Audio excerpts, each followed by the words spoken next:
I started doing workshops and doing groups where I'm getting up in front of others, like outside of the gym setting, and talking about resilience and perseverance and goal setting and vision and taking action. You should know what 1 hour of your time is worth. You should know the value that you bring to the marketplace. You know what your passion is.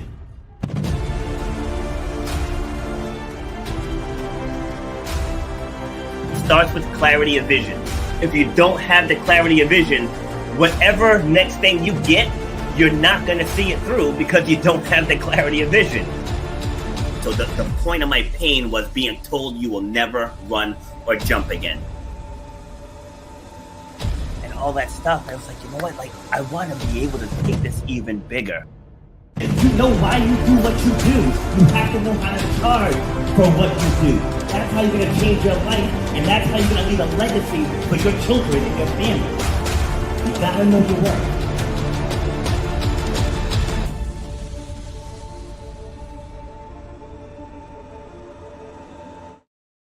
Happy Monday, ladies and gentlemen. This is Rob, and I'm back with episode number 392 of Shut Up and Grind, where we're all about overcoming obstacles, defying the odds, and inspiring you to clear whatever's blocking the path to whatever success you want in this lifetime. So I have a quick announcement. So today begins week 6 of an 8-week program that I'm in. So I've created a speaker training program, as most of you know. I basically took my book and put it into an app form, but it's to help people focusing more on entrepreneurs to better tell their own story so that they can explode their businesses. So that's going to be kicking off in about 3 to 4 weeks. So be on the lookout for that, because that's going to be big.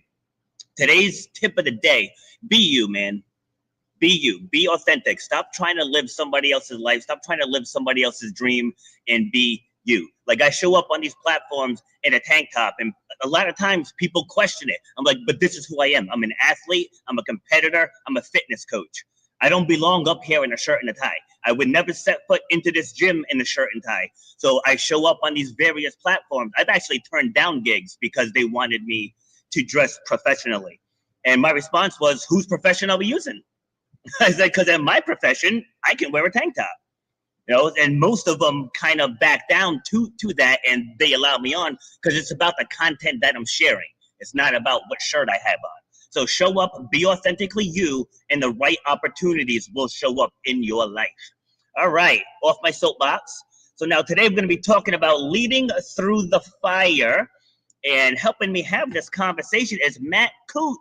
With nearly 30 years of teaching entrepreneurial and global leadership, Matt has worked with executives, athletes, universities, Fortune 500 companies, and government agencies around the world.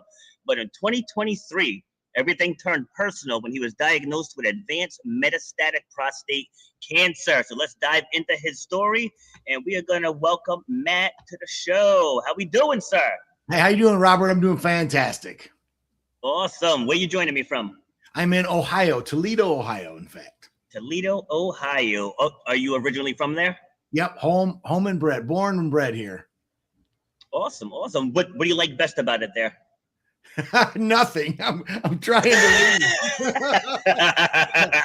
That's great. The answer is it's home. What I like best about it is it's home, you know. So, but the weather I don't like, all the other things, but no, my friends are here. My home is here. That's what I like about it. Love it.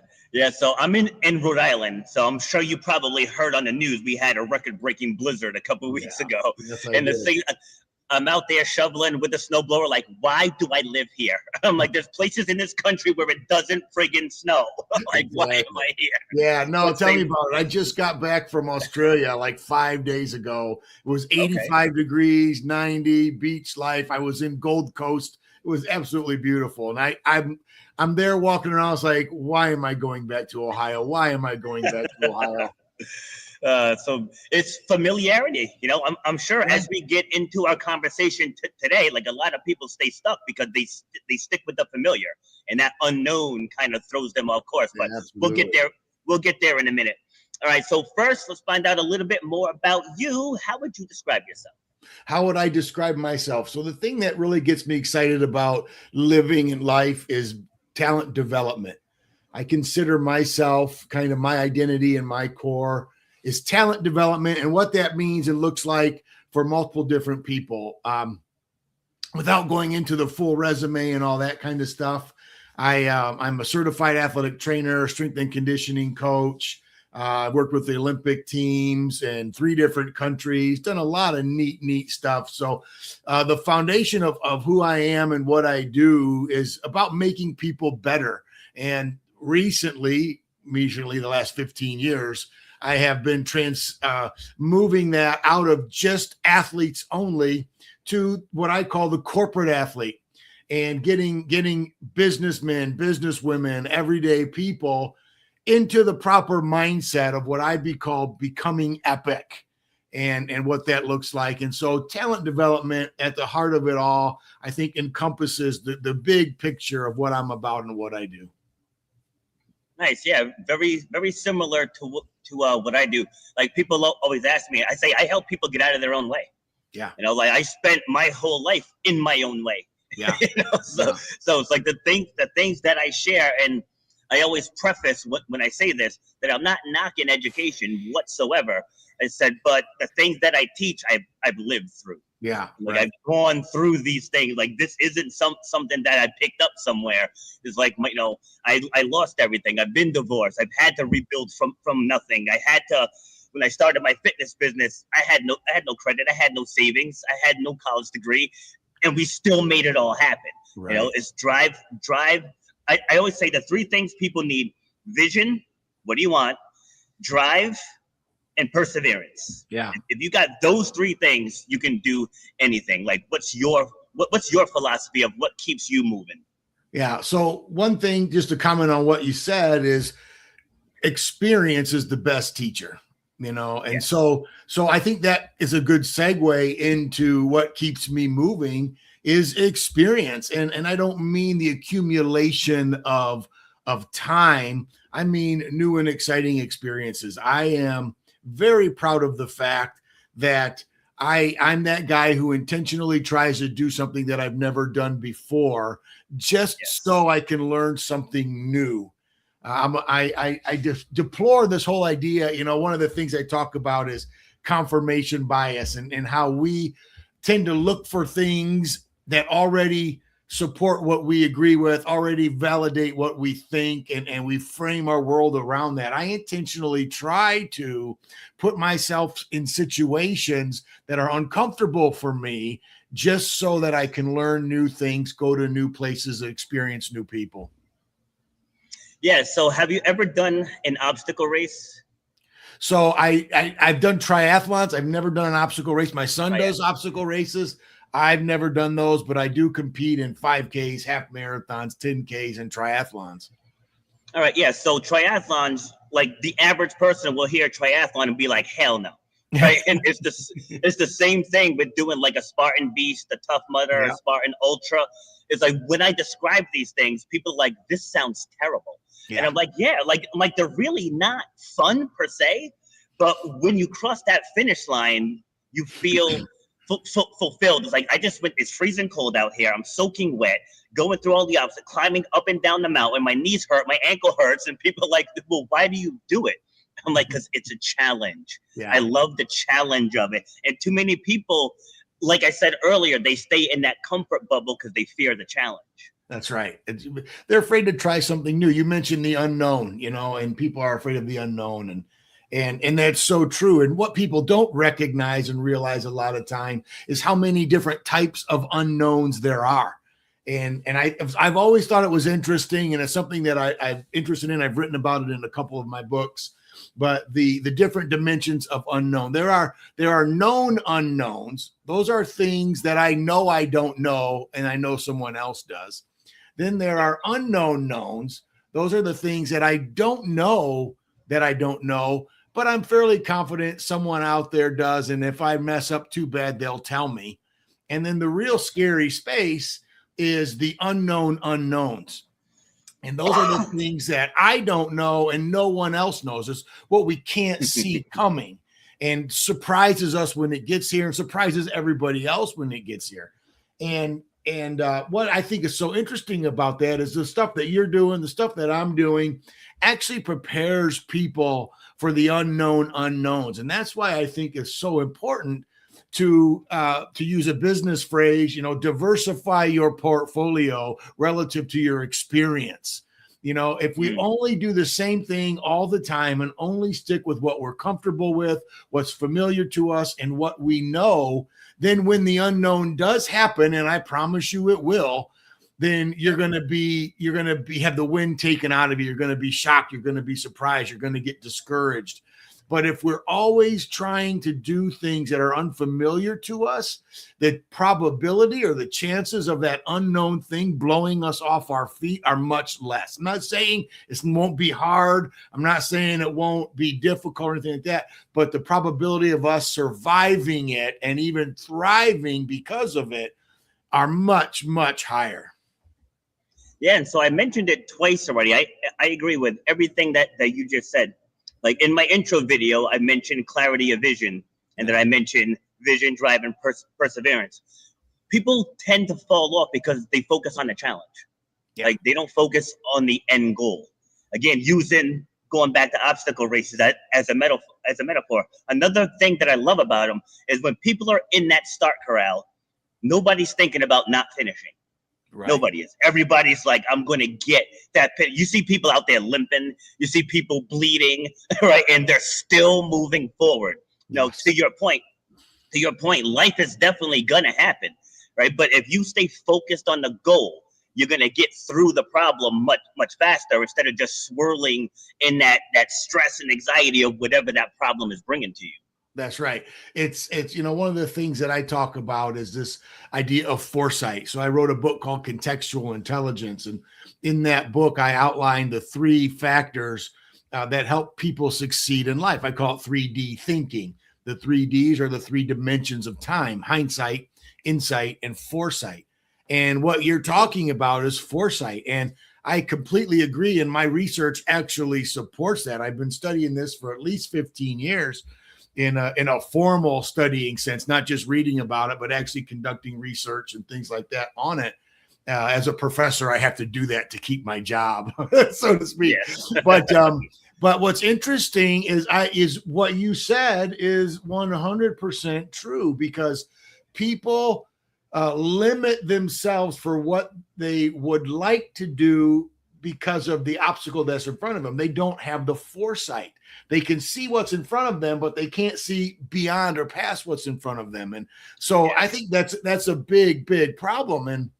And to cultivate foresight, we need to be willing to see past the obstacle. And one of the things that I always use or always say as a little device to help people understand if they're dealing with foresight or the opposite, which is fantasy. So, and people get stuck in fantasy a lot of times. And how I know that's going on is they'll talk about what they would like to do someday, but then they'll follow that up immediately with I can't because. And I call it the I can't because clause. I know people who, hey, I would like to get in better shape, but I can't because I have diabetes. I can't because I don't have access to a gym or whatever it is. It's the I can't because is endless, right? I'd like to finish my book. I'd like to finish my master's degree, whatever it is, but I can't because. I'd like to have a happy marriage, but I can't because. And when we hear that, I immediately know that person is dealing in fantasy. So my job then is to help them recalibrate for clarity so that they can see past the obstacle to realize that what they want to achieve is in fact possible. They just have to change what they're looking at. The obstacle. Yes. I love it. I don't know if you're a basketball fan, but I didn't really appreciate him until he retired. But Kobe Bryant, right? Yeah. One thing now, when people talk about Kobe Bryant, they're like, "Oh, Shaq carried him," and I'm like, how many titles did Shaq win before Kobe became a starter? Right. It's like Kobe's drive and Kobe's work ethic actually helped Shaq. And I heard something. I was listening to a NBA podcast the other day where Tracy McGrady had said that, "Oh, if you put me with Shaq, I would have done this." And Kobe's mentality was, I want to see what I can do without Shaq. Right. Yeah. So I think that illustrates what you were saying. It's like keeping your eye on that prize. But that was Kobe's. Kobe's like, I'm not built to be Robin. He was kind of forced into that from the coach, because I think there was a stretch. I think he had a stretch of like nine straight 40-point games, and Phil Jackson said, "Hey, we're losing the big fella." So he had to actually shrink himself. If they just unleashed Kobe, I really think Shaq would have been the Robin.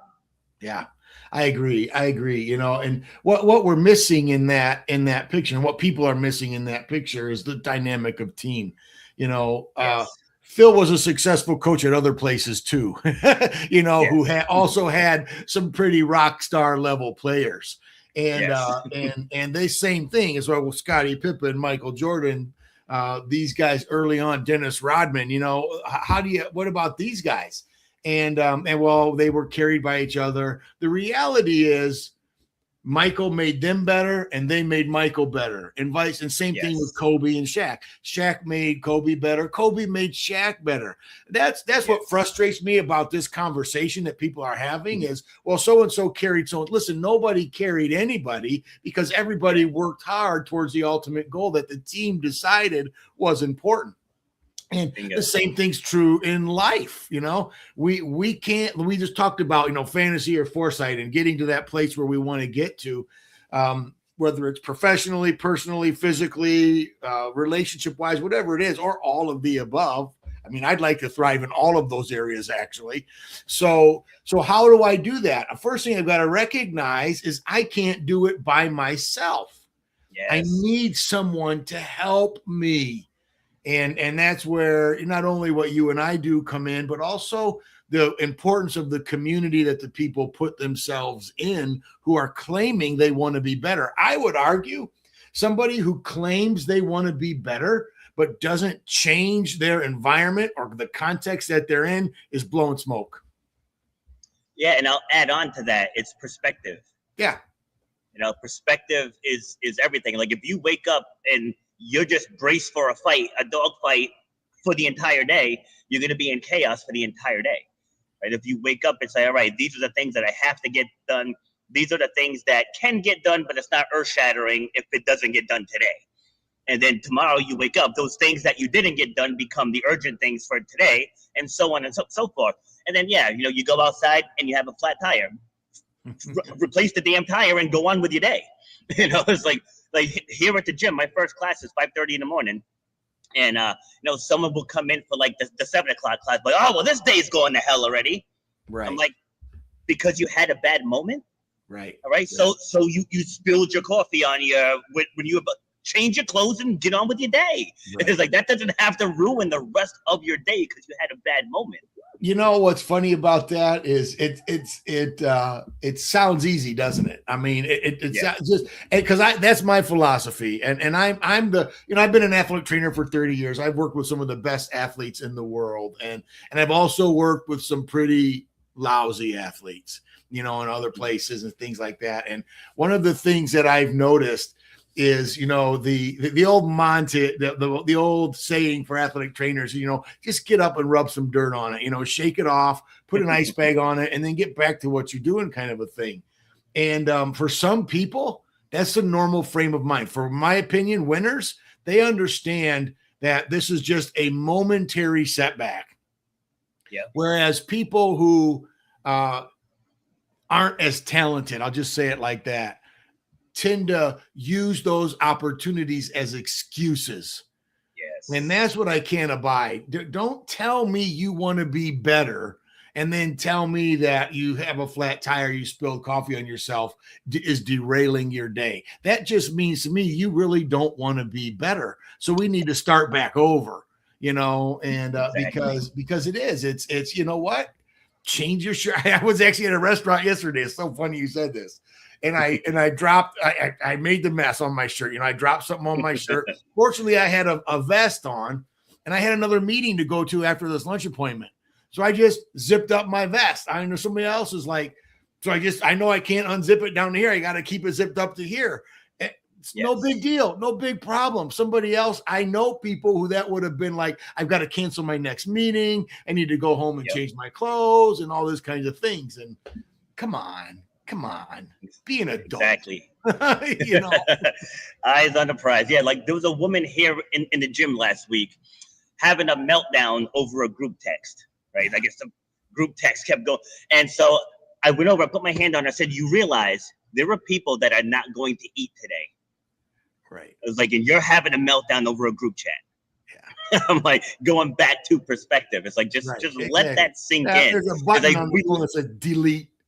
Just exactly, delete, mute, silence. Right, yeah. Exactly. You know what I mean? It's like my phone hasn't rang in probably 3 or 4 years. It's like I keep it on silence. And then people are like, what are you gonna do if there's an emergency? Like, I'll address it when I check my phone. Right. Like the way we used to years ago, right? You remember the landline with the answer machine, no caller ID. You didn't know who what you just saw it blinking, right? You had no idea who called you or what it was. Yeah. You know, they're like, well, what if it's my kids? And like, back in the day, if we went to the nurse, right, they would call and leave a message. Yeah. And I sit there for 2 hours until my dad finally got the message and came to pick me up. Exactly. Now it's like if everything doesn't happen instantly, it's like the end of the world now. Exactly right. And we got and that's really why people need us. You know, I mean, because they're living in a world that's not real, or maybe we're living in the world that's not real. Either way, we've got insight for them that could actually help change their perspective and change their mindset. And after all, isn't that what this is about? Talent development, physical performance, human performance. It's about changing our mindset, you know, and one of the things that was so critical in my own journey, and every once in a while, you know, you need things to reset you. Now, I wouldn't have picked what came my way to help reset me. And you mentioned in the intro, you know, 2 years ago, in 23, I was diagnosed with advanced metastatic prostate cancer, and I had no symptoms. Robert, I'm telling you, I was. Matter of fact, we found it from a crash from on my bike. I was training for a triathlon, and I crashed my bike and broke my hand and had a concussion, bruised some ribs, etc. And long story short, I was on a follow-up visit just to care for those injuries from my triathlon training accident. And my physician happened to notice in my medical file that I hadn't been in for my 50-year-old checkup, you know, the one that all men hate. It's a colonoscopy, I've had 3 of them. all the stuff, you know.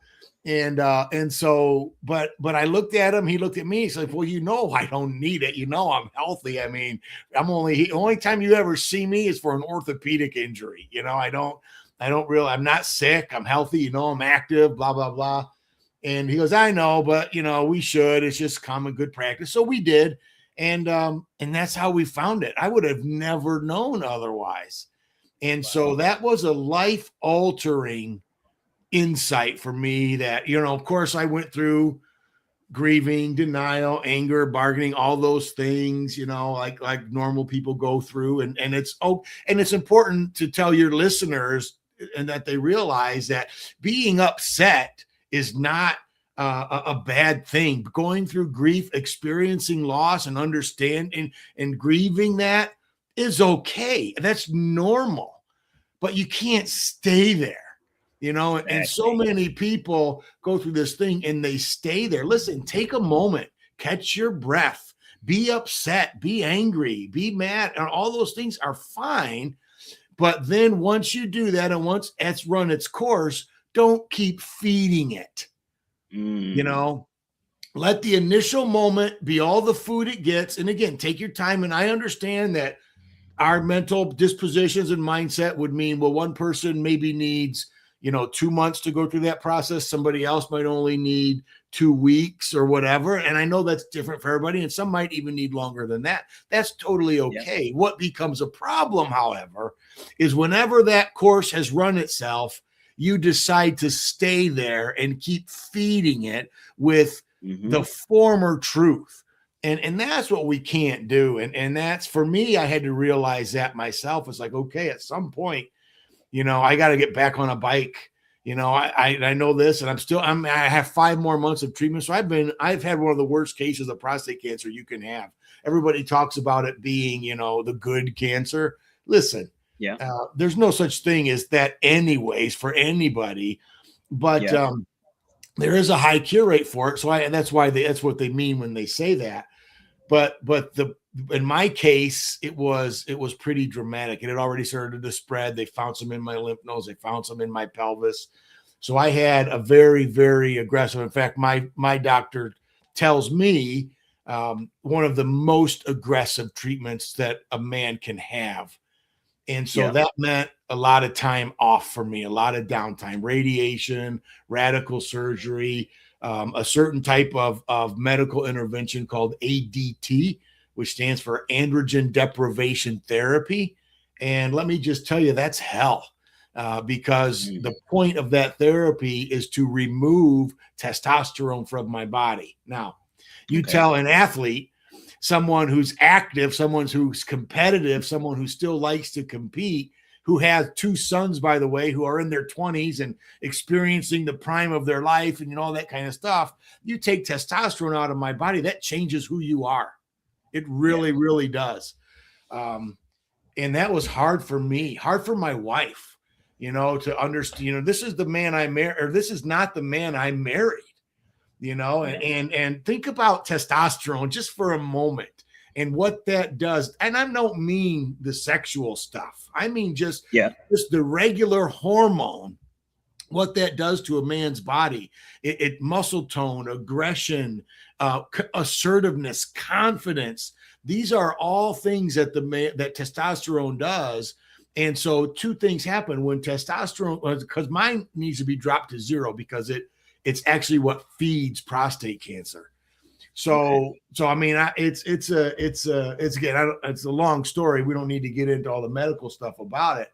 That being said, it changes who you are, your personality, mood swings, crying at Hallmark commercials, stuff that, it's silly, but it's also a total transformation. And for me, I'm like, well, listen, I can do this for so long, but at some point I have to start back, And for me, that was about a year ago. But before you go there, sorry, let me just write that down, a year ago, so you can pick up where you left off. No, I just wanted to just share a quick story about that. So it'll be 2 years in September, where my mother was diagnosed with breast cancer. And so like I knew she went for her doctor's appointment. And so she comes home, and I'm taking stuff out of her car, and she says, when I come inside, she's like, come back up. She's like, have to tell you something. I said, uh-oh. I said, they found something. And so she comes in, she's kind of like teary-eyed as she's talking to me.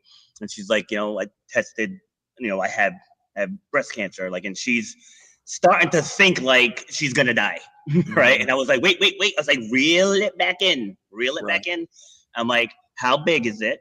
And she's like, it was like a piece of rice, she said. I said, oh God, Mom. I'm like, with technology today, right? I was like, you're gonna be fine. Don't start thinking about the worst case scenario. Right. Let's talk about the best case scenario. So what's the next step in the process? Right. And so she had to go have surgery. She didn't need chemo, thankfully, but she did have, I think it was 21 radiation treatments. Yeah. And today she's cancer free. But like I wanted to frame that mindset in the very beginning. Yeah. Like I'm in week 8 post knee replacement surgery. Okay. And before I even had the surgery, I was already planning activities. Yeah. Right? And people are like, that's like a year rehab. I'm like, you don't know that. Like, just because it took somebody else a year doesn't mean it's gonna take me a year. Right. I got released from physical therapy in only 6 weeks. Yeah, that's awesome. 6 weeks. Yeah. And again, and I don't share that stuff to flex, but going back to what you were saying earlier about being in the right mindset. Yeah. I went into it already thinking about how I'm going to heal from this, rather than letting the average of all of their other patients dictate how I'm going to heal. It's like the mind controls the body. Like, whatever you think, the body's going to respond accordingly. That's right. Completely agree with that. And And I had a similar experience where I can't compete to the level that I did before because I'm just not there yet. I actually literally don't have the chemicals in my body to do that. But that doesn't mean that I can't try to get better. And so that's what I did. And that's what I was saying. About a year ago, I decided, okay, this is enough, and it's time to get active again. I have to do because it's what I love. It's part of my identity and who I was, which is the other big painful thing about this is not only am I dealing with the actual conditions of my physical body, but you also pull me out of my element, and you pull me out of my thing. And that has an effect on your emotions as well. Right. Yep. So I'm like, all right, I've got to get back. At the very least, I'm walking again, I'm lifting again. So here I have a master's degree in exercise physiology. I'm a certified strength and conditioning specialist. I know what I'm doing in the weight room. I know what I'm doing in the fitness realm and all that kind of stuff. But I hired a personal trainer. Normally I'm the guy that trains the personal trainers. And I'm okay with that. That's the other thing, about ego. When you're in a place where you need to recover, you got to check your ego at the door. I know that I need help. As we talked about earlier, you can't get there on your own. And yeah, sure, would the exercises be very similar and all that to what I would have prescribed for myself if I didn't have a personal trainer? Sure, but that's not the point. The point is I needed someone to assist me. I needed someone to coach me. I needed someone to encourage me. I needed someone to stand there and tell me I can do it, even though I wanted to quit earlier and all those kinds of things. And stuff. So I found, the master becoming the student, so to speak. But that was an important mindset shift for me. And I know people who just won't do that. They won't swallow their pride. They won't check their ego at the door. They won't try to do new things, learn new things, visit new people. And to me, that's a tragedy. And I guess I only really came to appreciate that through my own journey through this, because if I was just suffering from a regular orthopedic injury that I knew would be fine in a few weeks, no, I wouldn't have hired a personal trainer. I wouldn't have gone to a physical therapist. I know what rehab to do. I know what exercises to do. I wouldn't have done that. But something like this, a true obstacle, so to speak, not that those other things aren't, but a life and death obstacle, you have to rethink some things. And I hope your listeners hear that and understand that. If you truly want to shut up and grind, and get to that next place where you need to be, well, then that really means something. And most of the time, I think that means check your ego at the door, because that's really why we don't shut up and why we don't grind, is because I'm still holding on to too much of my ego. And I think that's a valuable lesson. Yeah, and sometimes people misconstrue grind, because there's this other definition for grind culture out there. My grind is just get to work. Yeah. Right. Stop complaining about it and get to work. Right. It's like I want to run an obstacle race in June. Right. I was just at the gym earlier, before this. Even though I know I'm sitting in a gym, but I go to Planet Fitness too, just to use some of the machines. But I'm doing the leg extension machine. And just 2 weeks ago, I was only on 10 pounds. Like that was all I could take. And today I was up to 25 pounds. Yeah. And then I'm just going to get stronger and stronger every single day. It's like people worry about just worry about today. Right. Like do what's needed to be done today. Right. But like they're pulling in stress from the future that isn't even here yet. They're borrowing trouble. I agree. Yeah. Yes. Like, I have to do this thing on Friday. I'm like, it's Monday. Why are you worried about Friday? Right? It's like, worry about Monday and do what it takes today. All right. So let me kick it back to you. So you were saying a year ago. Yeah. No, I say a year ago is when I decided that I needed to start being active again, the way that I wanted to be active. And so like I said, I'm 2.5 years into this whole treatment process, and I can't wait to be done. I've got 5 more months of that androgen deprivation therapy, but I didn't want to wait till then to start kicking the volume up, so to speak. So I'm like, you know what? I can preempt some of this stuff. So My wife and I begin to do that. And that's when I mentioned a year ago, I decided, you know what, we're hiring a personal trainer and we're going to go after this thing and attack it, because you can't sit around and wait for ideal conditions. Right. And I think that's another thing that I think from the vibe I'm getting from our conversation that you would agree with is a lot of times people are wanting to get better. And that whole I can't because yet, right? I can't because clause, but they're wanting to get better, but they're waiting for the conditions to be perfect. Yeah. And let me just tell you, I'm 53, gone through a few battles, cancer, other things like that, been married 33 years and blah, blah, blah, all this 32 years, sorry, all the stuff. And there's no such thing as a perfect time to start anything. There's always a reason why today's not the best day to start whatever it is you want to start. So if that's true, and I'm here to tell you that is true, then shut up and grind. Just get up, get off your chair, get off your sofa, get off your couch, get off whatever it is and get it done. And again, that's easy for us to say sitting in this chair, but you have to know and understand we've done this. We're not saying this as someone who, idealistically are trying to motivate you to do something. The authority that we have to do this is, hey, I have had a knee replacement. That's a fake knee. That's an artificial knee. You're operating with the knee that God didn't give you, kind of a thing. That's a big option. 25 pounds after 6 to 8 weeks is pretty darn good, and that's the thing is, and I've gone through my own battles and I know we've got other ones other than just these, and so when we say this, know that we're not these people in this ivory tower up here telling you to do something that we haven't done. We're here to say the reason we're so passionate about saying what we're saying is because it works and it's worked for us. So shut up and grind, let's get up and just do it. Yeah. This show began because I was told I would never run or jump again. Yeah. And I started to accept it at first. When the doctor first said it, I remember looking up at my now ex and she started crying because she knows how active I am. And so then I start tearing up, and then there was like, wait a second, like going back to the who are you at your core, right? I'm a competitor, right? I look at everything in life as a challenge. It's like this is a challenge to be overcome. So I was like, how does this guy know how I'm gonna heal? He doesn't know that. It's like you fix my knee, I'll take care of the rehab, right? And I went every day speaking it. What's the right word? With conviction. Yeah. When I run again, when I jump again, when I compete again, every single day. Like that first month, it was painful. Like I had knee reconstruction on my other knee.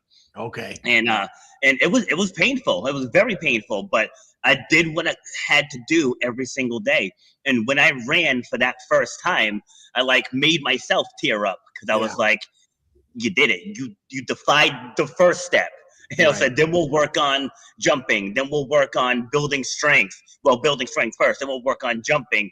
And then eventually I'll get back out on the track. Now, granted, it took me 7 years. Yeah, because I happened at a track meet. But it took me 7 years to get back on the track. I was like, but I have to do this. Because if I don't compete again, then the injury wins. Yeah. I was like, I have to get back out there and compete again. And I've won 16 gold medals, 1 silver and 1 bronze since I got back out on the track. And this happened, I think I was 34 when this happened. Okay. And but it's just that belief, like whatever your belief system is, that's what's going to come into your life. Well, and that's, you make a good point. The 7-year thing, it's important for people to hear that, because what they hear when we say shut up and grind is it's got to be, you got to be to that place by next week. And you can't do that. I mean, that would be silly, and that would be disingenuous of us not to acknowledge the fact that we're not talking about getting perfect or getting better by, or reaching your goal by next weekend. but that's what people say. They're a year in, they're 2 years in, they're 3 years in, and they're like, it's not happening for me. So I guess I misread it. I guess I should try something else. I guess the doctors were right, or whatever it might be. And no, you can't do that. You chip away one step at a time, just like anybody else would, until you accomplish that goal. So you get up and you do it again, and you do it again. And in my coaching business, I call that iteration. You have to iterate. Are you pivoting within there? Sure you are. You do an exercise that set you back a little bit? Of course. I bet you in that 7 years, there was a time or two where you did something that, like, okay, that was too much. I need to back off again, or this set me back a couple weeks or whatever. That's fine. We learn through those moments, right? We learn through that process. Okay, don't do this, but I can do this. And you get better and better and better. I so appreciate that you mentioned it was a 7-year process. It's the same thing with relationships and finishing books and novels and retirement goals and all these kinds of things. It takes time to do these things. We just have to take one little step every day. And that's the grinding, that you're talking about. Just get up and do what you can do today. And hopefully it's a little bit more than yesterday, but even if it's not, you still at least do what you did yesterday. And I promise you, over the course of time, you will improve. If you go back to episode number 1 of this show, it's completely different than episode number 392. Right? I've done so many different things. Like when I first started this, I was just going to do health and fitness. And like, I've always been a good speaker, but when you're podcasting, it's like, yeah, you're talking to an audience, but like the audience isn't there. It's like they're not in the room. So you can see such a difference in the way I ask questions now versus how I ask questions then. I look at it now, and I had the most hideous background in those first several episodes. This one is probably the 7th edition. Yeah. So with that, I want to go back to what you were saying about there's no perfect time to start. And as you were saying that, I wrote down start ugly. Yeah. Right? Just start ugly. Like, just because anything can be upgraded, right? Anything can be upgraded. It's, like, it doesn't have to be perfect right out of the gate. Like when I opened up my gym, like I manage a gym now, like COVID decimated my gym. And so, but when I opened up my gym, we didn't open with all the bells and whistles. Right. What I did do was I opened with 150 clients already. Right. So we were profitable right out of the gate. It's like people get the loan, they're 6 figures in debt, and they have all the state-of-the-art equipment, but you have no clients. Right. Like you have no clients, So as we went on, month after month, we added more kettlebells, we added more medicine balls, we built a rock climbing wall, we got monkey bars. It's like we just started upgrading stuff. And as people are paying for stuff, like they like to see upgrades. Yeah. Like they don't want to see you go from this beautiful state-of-the-art facility and then downsize to something way smaller. It's like they don't want to see that. But if you just start ugly, and to your point, you're going to get better each day. It's like the way I interview now, it's, as you see, it's just a conversation. We're just two dudes having a conversation about personal development. Whereas before, it felt like that awkward, stale interview style. And that's not what I wanted to give to the audience. Yeah. Yeah. Start ugly is a fantastic advice. It's Brene Brown, who's a New York Times multiple best-selling author, in one of her books, forgive me because I don't remember which one, but in one of her books, she talks about the shitty first draft, or the SFD, and how so many people don't start something because they're afraid that it's not perfect at the beginning. And you can't do that. And so that inspired me. And actually, when I was going through my radiation, I had to cancel. I had 40 days of radiation, and I had to cancel 40 days of speaking gigs and stuff like that, and shut everything down. And so that was really, really discouraging. But I made a vow to myself that I would write 1,000 words every day for 40 days. So I did that. When I was done with that, I had my newest book, which was just released about 8 or 9 weeks ago now. So it's relatively still new book. It's called Becoming Epic. And Becoming Epic is about what it takes to be excellent, what it takes to be perceptive, what it takes to be inspired, and what it takes to be compassionate. And so EPIC and the 4 stages of what I call the epic maxims, right? And what's important about that is I spent a lot of time on the concept of excellence and how we need to understand that, first of all, perfection is the enemy of excellence. It is impossible for any of us to be perfect, but it is possible to be excellent. We can't be perfect, but we can be excellent. And the thing that an excellent person does that the average person does not do is exactly what you said. They start ugly. They recognize that the process of me becoming excellent is an iterative process. It's not going to happen on day one when I start, but if I start and keep going and I do something, I iterate, I try it again, I iterate, I try it again, I iterate, I add kettlebells, then I add this, then I add BOSU balls, then I add physio balls, then I add TRX straps, and every day I'm iterating more and more and more and more. Eventually, you've got a world-class gym.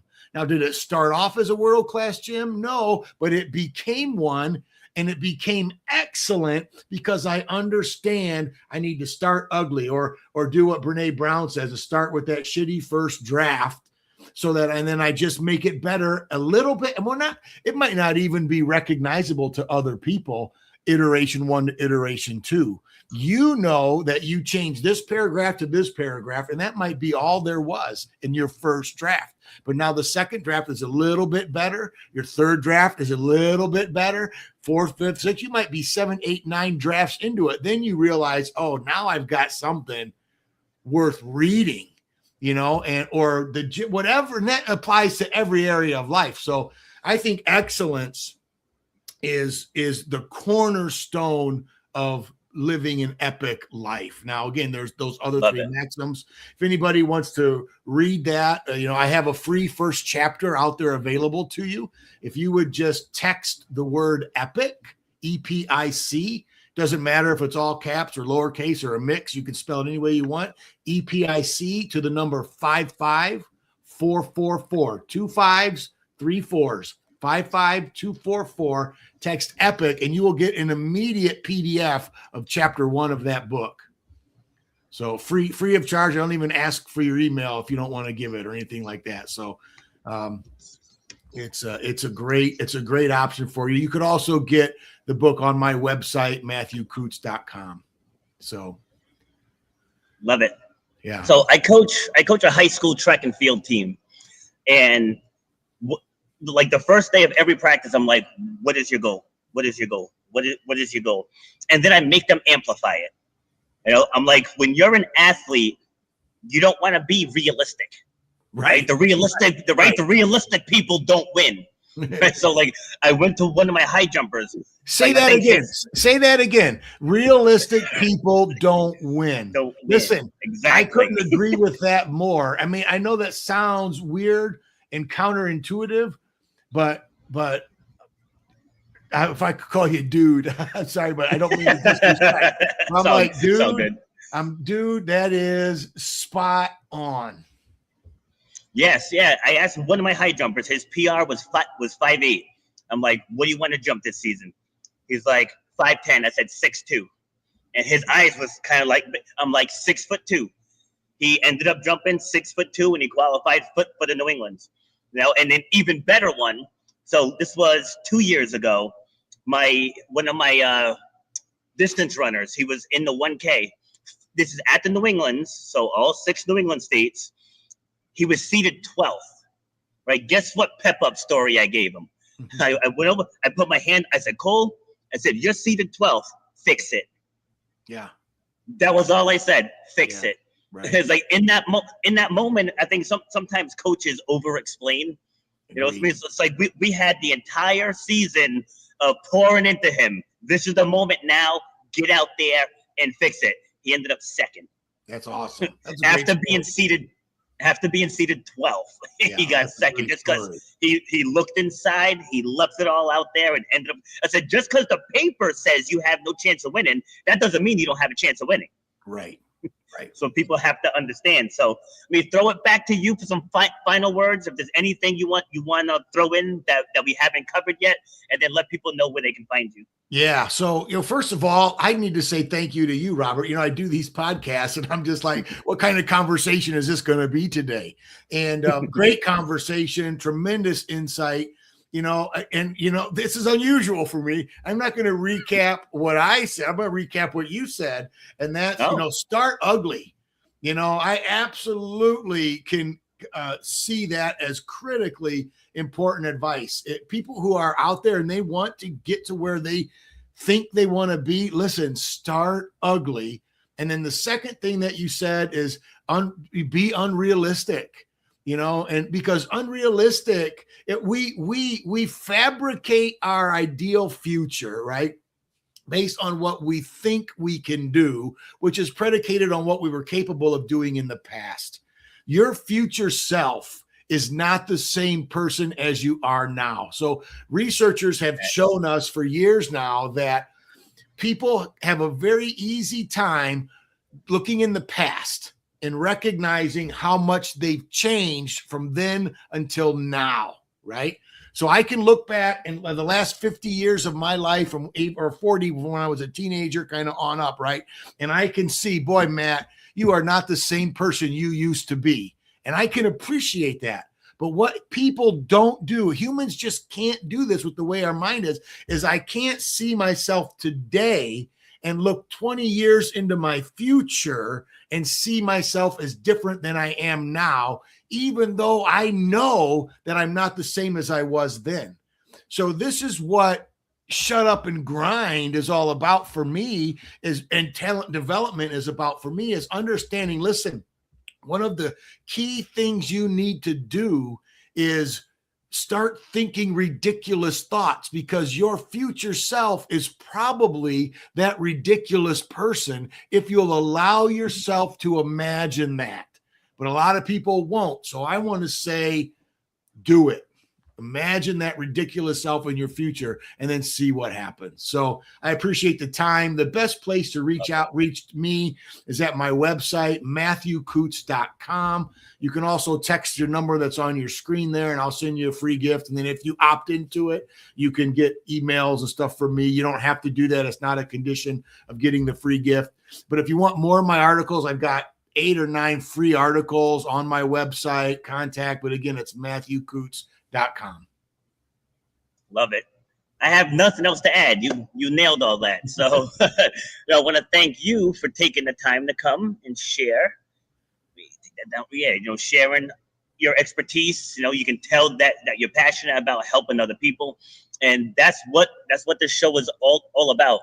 Like I've been told many times over the years that I can't do something, and it's not, for me, it's not about proving other people wrong. It's just about believing in yourself. Like I can care less what the other person thinks. Right. It's about, I can do this. I know I can do this, and I'm willing to do whatever it takes and sacrifice what needs to be sacrificed to get it done. Why isn't this thing clicking over? There we go. And one final thing for you is I do panels. So this one, obviously, it's me and four people, but I usually invite 6. And we pick one topic, like this one is embracing vulnerability. And we each take turns round tabling that single topic, right? And people always say, well, what if I say, or what if someone says what I was going to say? Like it's highly unlikely, because we all have different perspectives. Like we all have different stories to share on that topic. And sometimes a lot of collaborations happen from these panels too. Like people have gone on to like co-author books. People have started shows together. People have gone into business together. Like you just never know where it's going to lead. So if you're interested, just how close our journeys are, I think you would be a great pick to join one of these. Oh, thank you. All right. So with that being said, we are all done. Thank you for those of you who tuned in. I will be back again, I believe, tomorrow. So if I'm wrong, then I'll see you later tonight on the New England OCR Expo podcast at 6 p.m. And that is it. Don't sign out yet, though. And cue the outro. You've been listening to Shut Up and Grind. We hope you've gotten some useful and practical information from this show. Robert has over 20 years experience pouring his knowledge and expertise at many events in the service and fitness industry, as well as secondary schools and universities. He has a true passion for helping others break through the barriers that are holding them back. To book Robert B. Foster to speak or to reach out, go to robertbfoster.com. Till next time, shut up and grind.